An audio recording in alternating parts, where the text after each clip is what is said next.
समन्ता चक्रवालेषु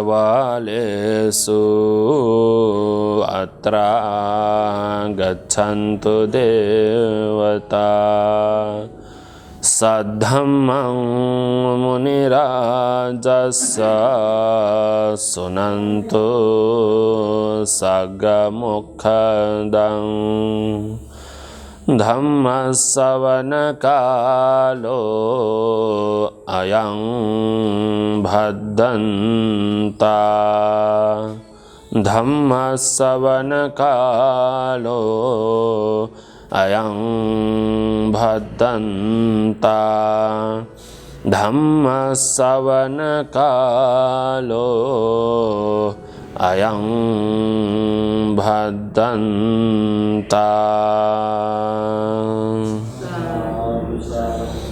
नमो तस्सा भगवतो अरहतो सम्मा सम्बुद्धस्सा नमो तस्सा भगवतो अरहतो सम्मा सम्बुद्धस्सा नमो तस्सा भगवतो अरहतो सम्मा सम्बुद्धस्सा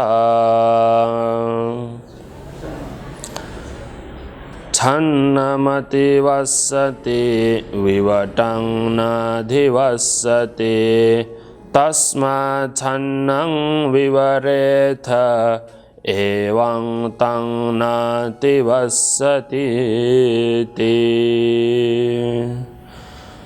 यहाँ उपस्थित सबै भन्तेहरू तथा अनागारिकाहरू त्यसै गरी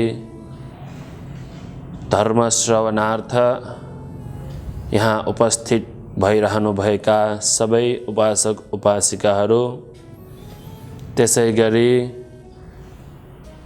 प्रज्ञा दर्पण युट्युब च्यानल हेरिरहनुभएका सबै दर्शक महानुभावहरू आज श्री शाक्यसिंह बिहार थैना ललितपुरमा दैनिक रूपमा जस्तै नै गरी आज पनि उदानपाली भन्ने ग्रन्थद्वारा तपाईहरूलाई धर्मदेशना गर्न आइरहेको छु।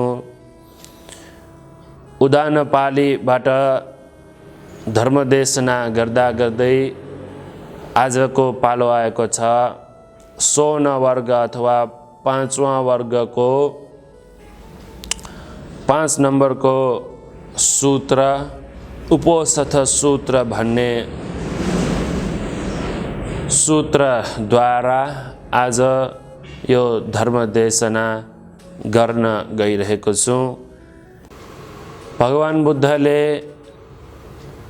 आफ्नो मनमा आएको प्रीति वाक्य बताउनु भएको अवस्था थियो। अघि मैले वाचन गरेको गाथा, यो गाथा भगवान बुद्धले श्रावस्तीमा पूर्वाराम भन्ने बिहारमा वास गरिरहनु भएको अवस्थामा बताउनु भएको गाथा थियो। पूर्वाराम बिहार जुनकी मिगार माता विशाखा उपासिकाले बनाइदिनु भएको पूर्वाराम बिहारमा वास गरिरहनु भएको अवस्थामा त्यो दिन उपोषथको दिन थियो। उपोषथ भन्यो भने सङ्घमा उपोषथ महिनाको 2 पटक गरिन्छ। एक पटक पूर्णिमाको दिनमा भने अर्को पटक औँसीको दिनमा गरी यसरी 2 पटक उपोषथ गरिन्छ। भगवान बुद्धको पालामा यो अवस्थामा उपोषथको दिनमा भगवान बुद्धले उपदेश दिनुहुन्थ्यो।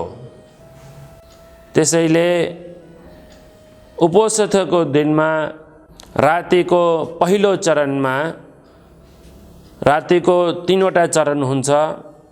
पहिलो चरण, दोस्रो चरण र तेस्रो चरण भनेर पहिलो चरण भनेको राति 6 बजेदेखि अथवा 8 बजेदेखि 10 बजेसम्मको समयलाई रात्रिको पहिलो चरण भनिन्छ भने रात्रिको मध्यम चरण अथवा रात्रिको मध्यम याम भनेको 10 बजेदेखि 2 बजेसम्मको समयलाई भनिन्छ। त्यसै गरी रात्रिको तेस्रो चरण अथवा तेस्रो याम भनेर भनेको 2 बजेदेखि बिहान सूर्य उदय हुने समयसम्म अथवा 6 बजेसम्मको समयलाई रात्रिको तेस्रो चरण भनेर भनिन्थ्यो।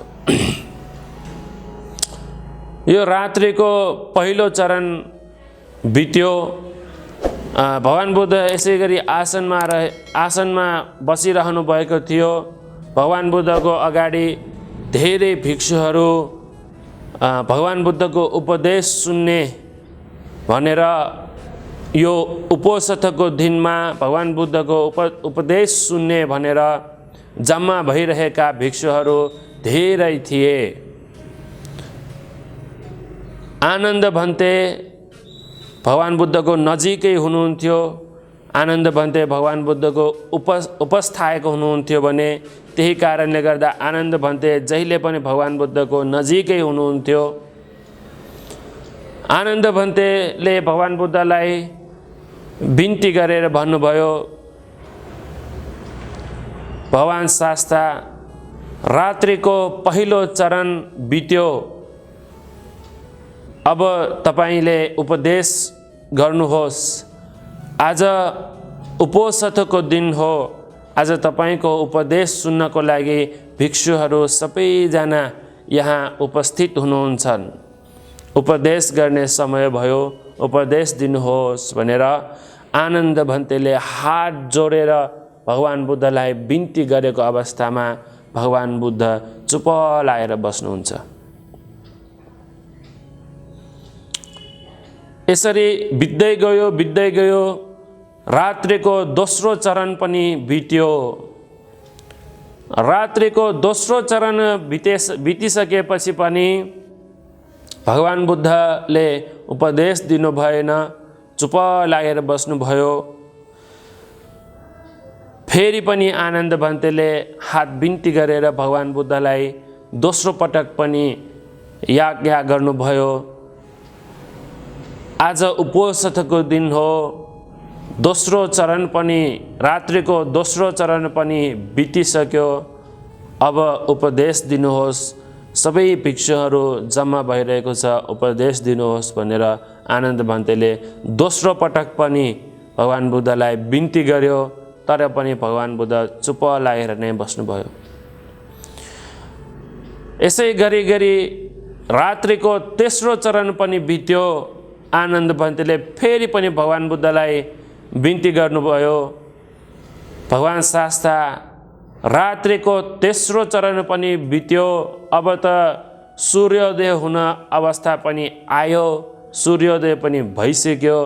अब त उपदेश दिनुहोस् भनेर भन्दाखेरि भगवान बुद्धले आनन्द भिक्षुलाई भन्छ, आनन्द भिक्षुसँग शुद्ध छैन, भिक्षुसँग अशुद्ध छ भनेर भगवान बुद्धले भन्नुहुँदाखेरि रिद्धिबाट अग्रप्राप्त मौद्गल्यायन भन्ते त्यहाँ उपस्थित हुनुहुन्थ्यो। मौद्गल्यायन भन्तेले विचार गर्नुभयो, आफ्नो चेतो परिवितक ज्ञानले हेर्नुभयो, यो सङ्घमा अशुद्ध भएको भिक्षु को होला, ताकि भगवान बुद्धले रात्रिको प्रथम मध्यम र अन्तको चरणसम्म पनि भगवान बुद्धले उपदेश नभनिकन चुप लाएर बस्नुभएको कसको कारणले होला, को भिक्षु चाहिँ नि अशुद्ध होला, को भिक्षु चाहिँ नि दुराचार होला भनेर मौद्गल्यायन भन्तेले आफ्नो रिद्धिबाट चेतो परिवितक ज्ञानबाट हेर्नुभयो। जो भिक्षु त्यसरी दुश्शील थियो, त्यो दुश्शील भिक्षुको चित्त देखेपछि त्यो भिक्षु पनि देख्नुभयो। त्यो भिक्षु देखेपछि मौद्गल्यायन भन्ते उठेर त्यो भिक्षुको सामु गएर भिक्षुलाई भन्नुभयो, तिमी अशुद्ध छौ, दुराचार छौ, त्यसैले तिमी सँगमाझ बस्न सक्दैनौ, तिमी यहाँबाट हटेर जाऊ, बाहिर जाऊ भनेर महामौद्गल्य ल्याएन भन्तेले त्यो भन्तेलाई भन्नुभयो। एकपटक भन्यो, दुई पटक भन्यो, तीन पटक भन्यो, भनेको नमानेपछि हात समातेर उठाएर ढोकाबाट बाहिर निकालिदियो। त्यसरी ढोकाबाट बाहिर निकालेर ढोका बन्द गरेर चुकुल लाएर महामौद्गल्य ल्याएन भगवान बुद्धको सामु आउनु भएर भगवान बुद्धलाई बिन्ती गरेर भन्नुभयो, भगवान शास्ता अब सङ्घ परिशुद्ध भयो, अब तपाईँले उपदेश दिनुहोस् भनेर प्रार्थना गर्दाखेरि भगवान बुद्धले भन्नुभयो, भिक्षु सङ्घ अपरिशुद्ध भयो। अपरिशुद्ध भिक्षु माझ अपरिशुद्ध भएको भिक्षुमा भगवान बुद्धहरूले प्रातिमोक्ष देशना गर्दैन, उपोषथ गर्दैन। त्यसैले आजदेखि म उपोषथ गर्दिन भनेर भगवान बुद्धले बुद्धत्व ज्ञान लाभ गरिसकेपछि 20 वर्षको समयमा भगवान बुद्धले उपोषथ गर्ने छोडिदिनु भयो। अब तिमीहरू नै उपोषथ गर, तिमीहरू नै उपदेश दिने गर भनेर भगवान बुद्धले भन्नुभयो। भिक्षु महासङ्घलाई आना प्रातिमोक्ष देशना गर्ने सिकाएर भगवान बुद्धले प्रातिमोक्षको देशना त्यो दिनदेखि भिक्षु सङ्घलाई नै प्रातिमोक्ष देशना उपोषथ गराउने क्रम नियम बनाउनु भएको थियो। भगवान बुद्धले रात्रिको प्रथम चरण, द्वितीय चरण र तेस्रो चरणसम्म पनि भगवान बुद्ध चुप लाएर बस्नुभयो, उपदेश दिनु भएन। किनकि त्यो सङ्घको मध्ये एकजना भिक्षु थियो, दुश्शील दुराचार भिक्षु थियो। यदि भगवान बुद्धले त्यो भिक्षुलाई राखेर नै त्यहीँ राखेर नै उपदेश दिनुभएको थियो भने, उपोषथ गर्नुभएको थियो भने त्यो भिक्षु ग्रन्थमा उल्लेख हुन्छ, त्यो भिक्षुको टाउको 7 टुक्रा भएर जान्छ भन्ने ग्रन्थमा उल्लेख हुन्छ। त्यसैले भगवान बुद्धले त्यो भिक्षुलाई अनुकम्पा राखेर भगवान बुद्धले उपोषथ नगर्नु भएको थियो त्यो दिन। त्यसैले यो एउटा स्वभाव धर्म हो। भगवान बुद्धको सामु कसैले झुटो कुरो बोल्न सक्दैन। जो व्यक्तिले झुटो कुरो बोल्छ, भगवान बुद्धको सामु बसेर झुटो कुरो बोल्छ, त्यो व्यक्तिको टाउको 7 टुक्रा भएर जान्छ भन्छ। त्यसै गरी भगवान बुद्धको सामु कसैले गल्ती गर्यो भने, कसैले पाप गरिन्छ भने त्यो व्यक्तिको टाउको 7 टुक्रा भएर जान्छ भनेर भन्छ। यो ग्रन्थमा उल्लेख हुन्छ। त्यसैले भगवान बुद्धको सामु बसेर, अगाडि नै बसेर, यसरी मूर्तिको अगाडि होइन, जीवमान भगवान बुद्धको अगाडि नै बसेर कोही पनि व्यक्तिले नराम्रो काम, नराम्रो सोच यस्तो गरेको व्यक्ति सामु भगवान बुद्धले यथार्थ कुरा बताउनु हुँदैन। यदि बताउँछ भने त्यो व्यक्ति विनाश भएर जान्छ। त्यसैले त्यो व्यक्तिलाई अनुकम्पा राखेर भगवान बुद्धले जुन भन्नुपर्ने, जुन गर्नुपर्ने काम हो त्यो गर्नु हुँदैन। यस्तो अवस्थाहरू, कतिपय अवस्थाहरू भगवान बुद्धको जीवन चरित्र अथवा यो बुद्ध धर्म हामी अध्ययन अध्यापन गर्दै जाँदाखेरि यस्तो अवस्थाहरू धेरै देख्न पाइन्छौँ। त्यसैले भगवान बुद्धले त्यो दिनदेखि अब भिक्षुसँग अशुद्ध हुन थाल्यो, त्यसैले अबदेखि म उपोषथ गर्दिन भनेर भगवान बुद्धले त्यो दिनदेखि उपोषथ गर्न छाड्नुभयो।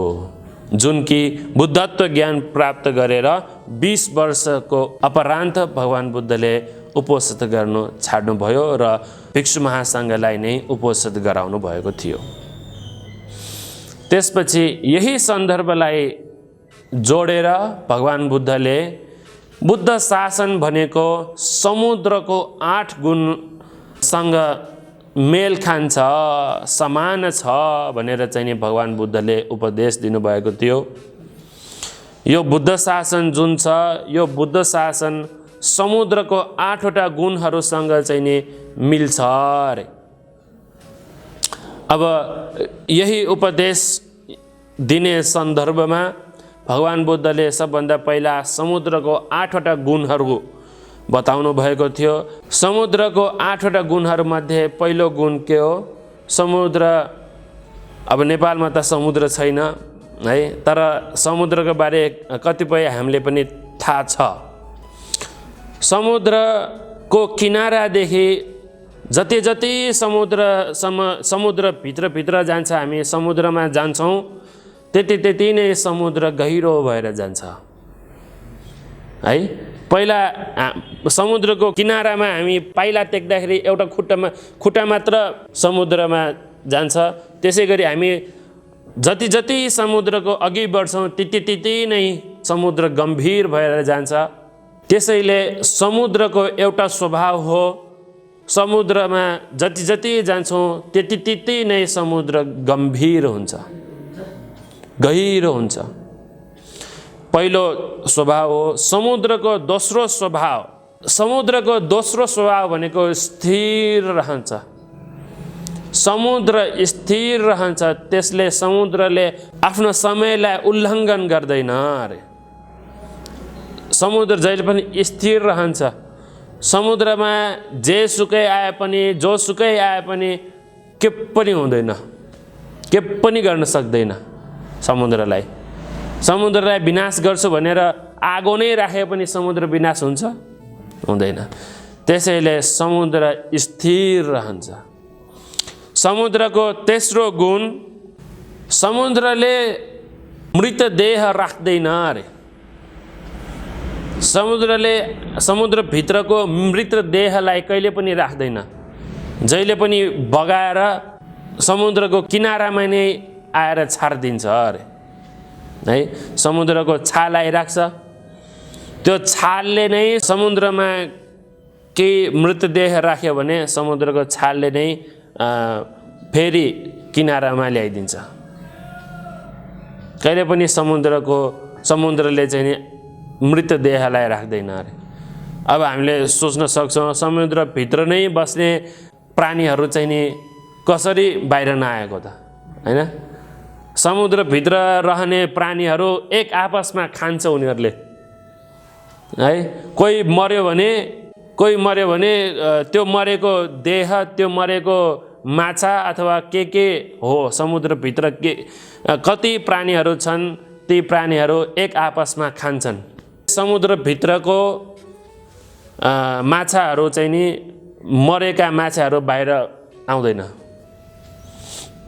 तर हामीले कोही मरेको व्यक्ति अथवा मरेको केही प्राणी चाहिँ समुद्रमा फाल्यौँ भने त्यो समुद्रभित्र गएर चाहिँ नि कतै पनि गएर भित्र गएर रोकिँदैन, त्यो समुद्र बाहिर नै निस्किन्छ।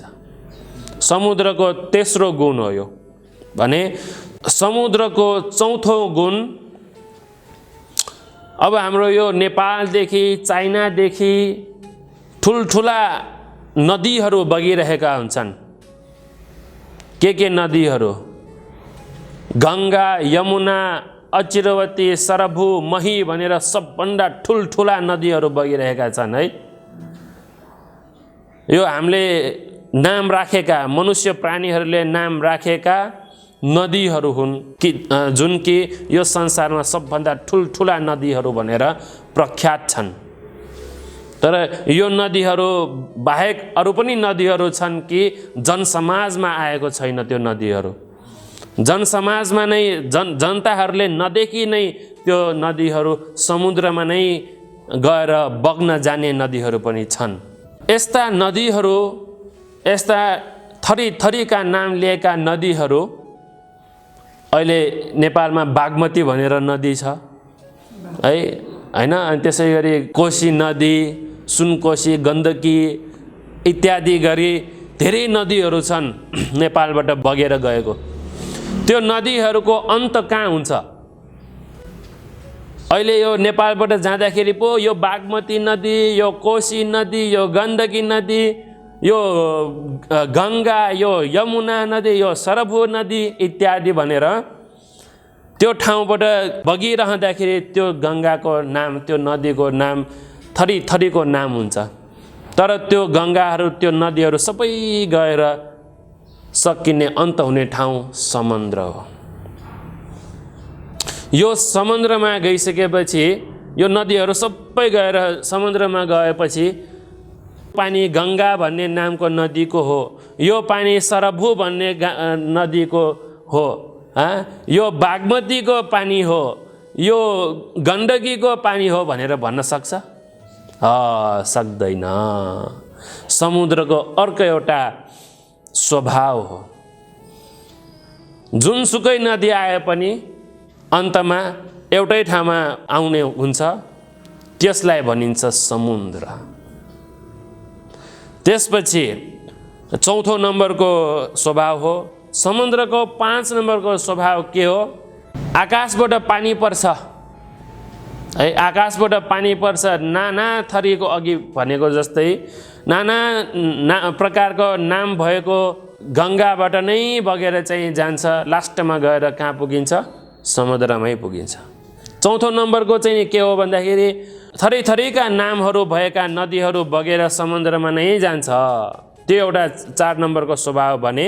5वां नम्बरको स्वभाव समुद्रको स्वभाव के हो त भन्दाखेरि आकाशबाट पानी परिन्छ, जुनसुकै ठाउँमा त्यो आकाशबाट परेको पानी जुनसुकै ठाउँमा परे तापनि त्यो सबै गएर कहाँ जान्छ? समुद्रमा नै जान्छ। यो समुद्रको 5 नम्बरको अद्भुतको एउटा स्वभाव हो भने। त्यसै गरी 6 नम्बरको स्वभाव, 6 नम्बरको स्वभाव समुद्रको रस एउटै रसको हुन्छ। के रस हुन्छ? नुनिलो हुन्छ।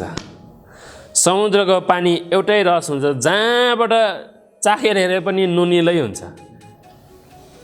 अब बागमतीको पानी चाख्दाखेरि नुनिलो हुन्छ? हुँदैन। कोशीको पानी चाख्दाखेरि नुनिलो हुन्छ? हुँदैन। जुनसुकै गङ्गाबाट बगे तापनि समुद्रमा आउँदाखेरि त्यो पानी नुनिलो नै हुन्छ। समुद्रको 6 नम्बरको स्वभाव नुनिलो रसको हुन्छ समुद्रको पानी। त्यसपछि समुद्रमा धेरै अमूल्यको गरगहनाहरू हुन्छ। मणि, रत्न, माणिक्य इत्यादि गरेर धेरै अमूल्यको गरगहनाहरू समुद्रभित्र पाइन्छ। किन त भन्दाखेरि समुद्रमा त पहिला त्यहाँ अरू देशहरू पनि रहेको हुनसक्छ। हरेक देशहरू यो सुनामी भन्ने छ है, जुन कि 2000 ईस्वीसम्म 2004 सालमा सुनामी भन्ने विनाशकारी यो स्वभाव धर्मको विनाशले गर्दाखेरि चाहिँ धेरै मान्छेहरू पनि मरेको थियो। यस्तै गरी इतिहासमा हेर्ने हो भने अनन्त हामीले गनेर गन्नै नसक्ने गरी यसरी स्वाभाविक विपदहरू भएका छन्। ती स्वाभाविक विपदहरूका कारण धेरै चिजहरू चाहिँ समुद्रमा गइएको छ। त्यसैले पनि होला समुद्रमा यस्ता धेरै अमूल्यका चिजहरू पाइन्छन्। अब यो तेल निकाल्ने कहाँबाट हो? अहिले जुन यो पेट्रोल भनेर आउँछ, डिजल भनेर आउँछ, यो सबै निकाल्ने समुद्रभित्रैबाट हो। आजकल यो पेट्रोलको भाउ कति बढेको छ? त्यो भनेको एउटा अमूल्यको चिज हो। यस्ता अमूल्यको चिजहरू सबै पाउने समुद्रभित्रबाट नै हो है। त्यसैले त्यो पनि एउटा 7 नम्बरको समुद्रको स्वभाव हो भने अद्भुत स्वभाव। समुद्रको 8 नम्बरको अद्भुत स्वभाव चाहिँ के हो भन्दाखेरि हामी अहिले जमिनमा बसिरहेका छौँ। जमिनका सबभन्दा ठुला प्राणी के हो? जमिनमा रहने सबभन्दा ठुला प्राणी के हो? भन्दा ठुला जनावर किसिया हात्ती सबभन्दा ठुलो जनावर अथवा प्राणी हात्ती हो भने समुद्रमा पनि यस्तै हात्तीभन्दा ठुल्ठुला प्राणीहरू भेटिन्छौँ। आजकलको जमानामा यो व्हेल भन्छ, शार्क भन्छ है। अब साइन्टिस्टहरूले पनि नखोजिएको, खोज्न नसकिएको ठुल्ठुला प्राणीहरू समुद्रभित्र छन् भनेर चाहिँ ग्रन्थमा उल्लेख हुन्छ। खै अब नेपालीमा चाहिँ के भन्छ थाहा छैन, तिमी भनेर एउटा प्राणी रहन्छ अरे, तिमी रङ्ग भनेर एउटा प्राणी पनि छ अरे, जुन कि 500 योजन ठुला छन् उनीहरूको देह, उनीहरूको शरीर 500 योजनसम्म ठुलो छ अरे। 1 योजन बराबर हुन्छ 12 किलोमिटर। सोच्नुहोस् है, 1 योजन भनेको 12 किलोमिटरको हाराहारीमा पुग्छ भने 500 योजन भनेको कति किलोमिटर होला है? 500 किलोमिटर भनेको कति योजन होला? त्यति ठुलो शरीर भएका प्राणीहरू पनि छन् रे। तर हामीले भन्न सक्दैनौँ को हो न हामी समुद्रमा गएर हेरेका छौँ। यो साइन्टिस्टहरूले पनि त्यसैले भनिन्छ आजकलका साइन्टिस्टहरूले पनि यो चिज खोज्न सकेको छैन। तर तपाईहरू हेर्न सक्नुहुन्छ युट्युबमा आजकल धेरै साइन्टिस्टहरूले खोज तलास पनि गरेका छन्। धेरै ठुल्ठुला प्राणीहरू चाहिँ समुद्रमा रहन्छ। त्यसैले यो पनि एउटा अद्भुतको चिज हो, समुद्रको स्वभाव हो। 8वटा समुद्रको अद्भुत रूपको स्वभाव छन् भने यस्तै गरी बुद्ध शासनमा पनि समुद्रका यी 8वटा अद्भुतको चिजहरू जस्तै बुद्ध शासन पनि अद्भुतको चिजहरूले भरिएको छ। अब समुद्रको स्वभाव र बुद्ध धर्मको स्वभाव, बुद्ध शासनको स्वभाव हेरौँ, दाँजेर हेरौँ कतिको मिल्दो रहेछ। भगवान बुद्धले उपदेश दिनुभएको यो कुरा कतिको हामीले थाहा पाएको हो कि होइन पनि हेरौँ है। कतिपय कुराहरू हामीलाई थाहा पनि छ तर भगवान बुद्धले यसरी बताइरहेको छ भनेर चाहिँ थाहा हुँदैन है। समुद्रको जुन गहिराई छ, समुद्रको किनारादेखि लिएर जति जति समुद्रमा जान्छौँ त्यति नै समुद्र गम्भीर भएर जान्छ, गहिरिएर जान्छ। त्यस्तै गरी बुद्ध शासनमा भित्रिएर बुद्ध शासनमा प्रवज्या भइसकेपछि बिस्तारै बुद्ध शासनको शिक्षा दीक्षा मार्गमा लाग्दाखेरि बिस्तारै यो बुद्ध शासन पनि गम्भीर भएर जान्छ अरे। सबभन्दा पहिला अबौद्धहरू बुद्ध शासनमा भित्रिएपछि अबौद्धहरूलाई, बौद्ध नभएका व्यक्तिहरूलाई के सिकाउँछौ? सबभन्दा पहिला पञ्चशील है। सबभन्दा पहिला पञ्चशील, त्यसपछि अष्टशील, त्यसपछि दशशील, त्यसपछि यस्तै गरी श्रामणेरहरू दशशीलमा बस्नुपर्छ भने उपसम्पन्न भिक्षुहरू 227वटा प्रातिमोक्ष संवरशील। त्यसपछि यो यसरी शील सम्पन्न भइसकेपछि समाधि, ध्यान एकाग्रित गर्ने, यसरी बिस्तारै गम्भीर भएर जान्छ बुद्ध धर्म। समाधिमा आइसकेपछि त्यसपछि बिस्तारै अझै पनि गम्भीर भएर जान्छ, विपस्सनामा जान्छ। विपस्सनामा जाँदाखेरि गम्भीरको धर्महरू, अनित्य दुःख अनात्म धर्महरू बुझ्दै जान्छ। गम्भीरको धर्महरू पटिच्च समुप्पाद बुझ्दै जान्छ। गम्भीरका धर्महरू चतुर आर्य सत्य बुझ्दै जान्छ। गम्भीरका धर्महरू पञ्चबल, पञ्च इन्द्रिय यस्ता चिजहरू बुझ्दै जान्छौँ। यसलाई बुद्ध धर्म पनि समुद्र जस्तै छ अरे। समुद्रको किनारा त्यति गम्भीर हुँदैन, बिस्तारै जाँदै समुद्रभित्र जाँदाखेरि कति गम्भीर।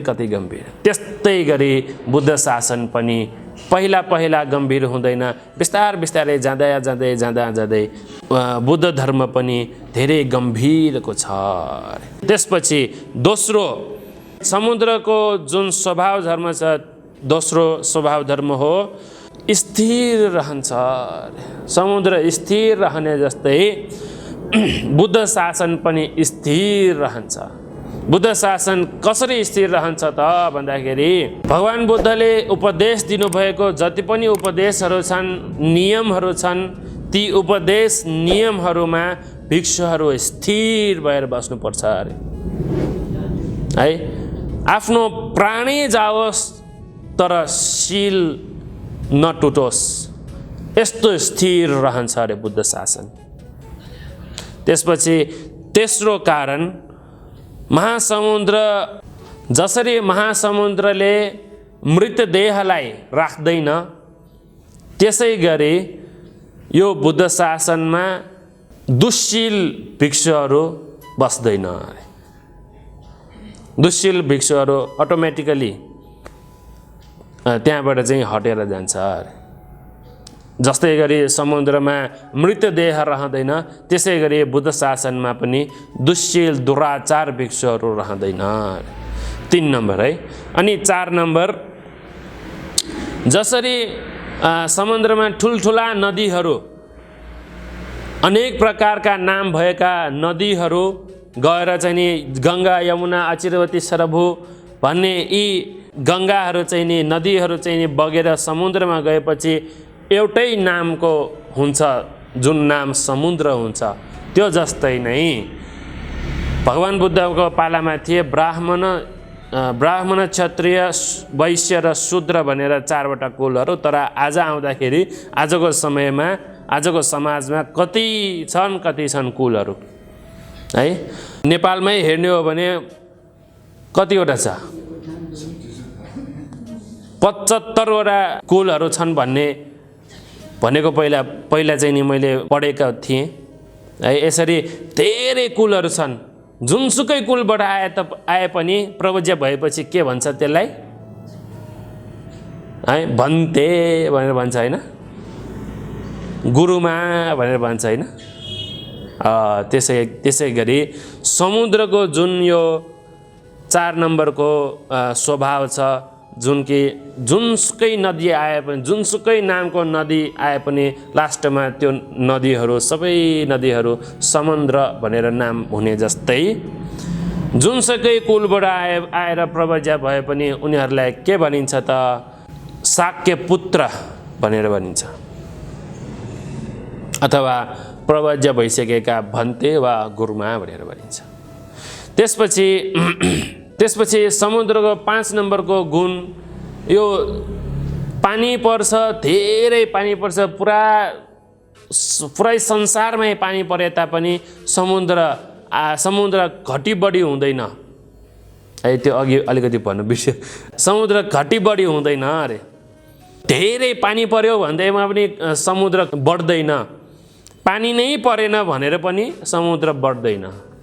त्यसै गरी बुद्ध शासनमा जतिसुकै जनताहरू, जतिसुकै प्राणीहरू निर्वाण ज्ञान प्राप्त गर्यो भने पनि त्यो निर्वाण ज्ञान, त्यो निर्वाण त्यहाँको त्यही रहन्छ।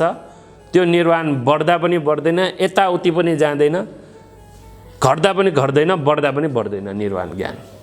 निर्वाण भनेको त्यस्तो ठाउँ हो जुन ठाउँ कि धेरै मान्छेहरू धेरै आयो भनेर मलाई ठाउँै पुगेन भनेर चाहिँ नि त्यहाँबाट अर्को ठाउँमा सर्ने चिज होइन अरे निर्वाण भनेको है।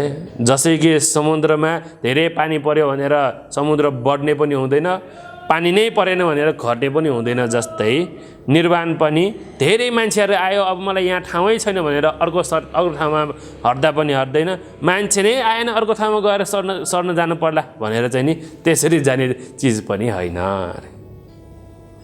त्यसपछि 6 नम्बरको समुद्र एउटै मात्र रस हुने जस्तै, नुनिलो रस हुने जस्तै बुद्ध शासन पनि एउटै रस छ, त्यो रस विमुक्ति रस छ अरे। विमुक्ति रस भनेर भनिन्छ। अब यो अलिकति व्याख्या गर्नु भने लामो हुन्छ। विमुक्ति भनेको यही निर्वाणको रसलाई नै भनिन्छ। मुक्ति, मुक्त भइसकेको रस, फेरि पुनः यो संसारमा जन्म लिन नपर्ने, दुःख कष्टहरू झेल्न नपर्ने रसलाई नै विमुक्ति रस भनेर भनिन्छ छोटकरीमा भनेको। त्यसपछि समुद्रमा नाना प्रकारका अमूल्यका गरगहनाहरू, रत्न माणिक्यहरू पाउने जस्तै बुद्ध शासनमा पनि अमूल्यका धर्महरू छन्। के हो? चतुर आर्य सत्य, पटिच समुपाद, त्रिलक्षण, यस्तै अघि मैले भने जस्तै 37 बोधिपाक्षिक धर्म भनेको नै अमूल्यका गरगहनाहरू जस्तै, अमूल्यका माणिक्यहरू जस्तै हो है। त्यसपछि अर्को समुद्रको 8 नम्बरको स्वभाव जस्तै रहेको बुद्ध शासनमा भएको अर्को एउटा स्वभाव के हो त भन्दाखेरि समुद्रमा ठुल्ठुला प्राणीहरू बस्ने झैँ है, समुद्रमा ठुल्ठुला प्राणीहरू बस्ने झैँ बुद्ध शासनमा पनि ठुल्ठुला धेरै गुणवान भएका, धेरै महान भएका व्यक्तिहरू रहन्छन्। को हो त?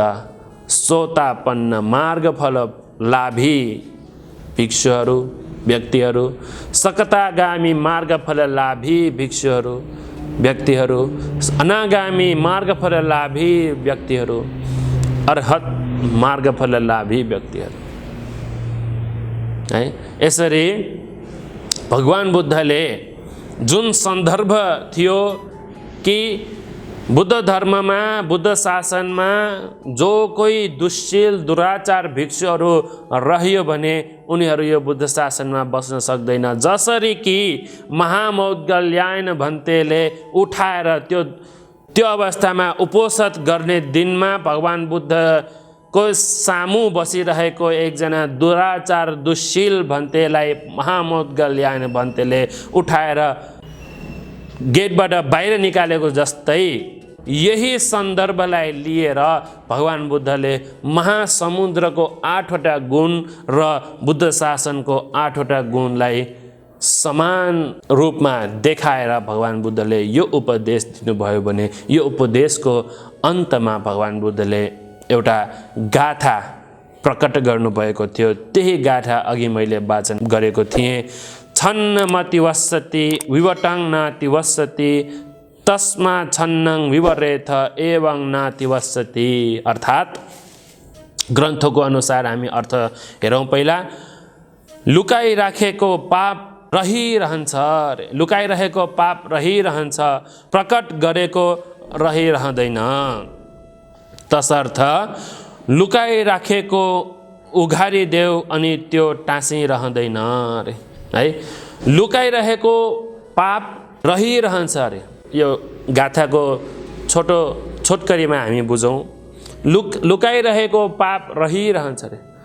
जब तपाईँहरूले केही पाप कर्महरू गर्यो भने, जब हामीबाट कुनै पाप कर्म भयो भने त्यो पाप कर्महरू हामीले मनमा राख्यो भने त्यो रहिरहन्छ है। त्यो रहिरहन्छ, त्यो भित्र नै रहेर कुहिएर जान्छ। जति भित्र रहन्छ त्यति नै हामीलाई दुःख हुन्छ, वेदना हुन्छ, कुहिएर जान्छ। पाप कुहिएर जाँदाखेरि त्यसको विपाक पनि ठुलो कुहिएको विपाक नै हामीले भोग गर्नुपर्छ। धेरै दुःख कष्ट, जस्तै कि घाउ भएर त्यो कुहिएको अवस्थासम्म राख्यो भने के हुन्छ? त्यो सफा गर्दाखेरि, घाउ सफा गर्दाखेरि घाउ निको पार्नलाई कति गाह्रो हुन्छ। त्यस्तै गरी पापहरू पनि हामीले लुकाइराख्यो भने त्यो रहिरहन्छ, गहिरेर भित्रसम्म रहिरहन्छ अरे। त्यसैले पापहरू लुकाइ नराख अरे, उखालिदेऊ रे। पापहरूलाई आफूले गरेको पाप भन, कसैलाई भन। त्यसरी भन्यो भने आनन्द हुन्छ, मन आनन्द हुन्छ, मन हल्का हुन्छ अरे। त्यसै गरी समाजलाई पनि त्यसको केही असर पर्दैन। जस्तै कि यो दुश्शील भिक्षु जबसम्म भिक्षु सङ्घहरूको मध्ये थिए तबसम्म भगवान बुद्धले उपोषित गर्नुभएको थिएन। त्यसैले आफूले गरेको पाप बरु निकालिदेऊ, बाहिर भनिदेऊ कसैलाई, आफूलाई पनि शान्त हुन्छ भने त्यो समाजमा रहने अरू व्यक्तिहरूलाई पनि शान्त हुन्छ। त्यसैले आज हामीले समुद्रका गुणहरू, समुद्रका अद्भुत रूपका स्वभावहरू पनि हामीले जान्यौँ। बुद्ध शासनको यी 8वटा अद्भुत रूपको स्वभाव पनि हामीले बुझ्यौँ। त्यसै गरी भगवान बुद्धको जुन उपदेश थियो, पापलाई भित्र लुकाएर नराख, बाहिर निकालिदेऊ ताकि आफ्नो मन हल्का हुन्छ भन्ने यो उपदेश, यो ज्ञान गुणका कुराहरू तपाईहरूलाई बताउँदै आजको मेरो यो उपदेश यहीँ टुङ्ग्याउँछु। सदा झै तपाईहरू सबैजनालाई आयु निरोगी हुन सकोस्। विशेष रूपमा यो महामारी फैलिरहेको अवस्थामा हामी सबैजना महामारी, यो कोरोना महामारीबाट हामी सबैजना बचिरहन सकोस्, सुरक्षा हुन सकोस् भन्ने प्रार्थना पनि गर्दै आजको मेरो यो उपदेश यहीँ टुङ्ग्याउँछु। सबैजनालाई भवतु सब मङ्गलम्।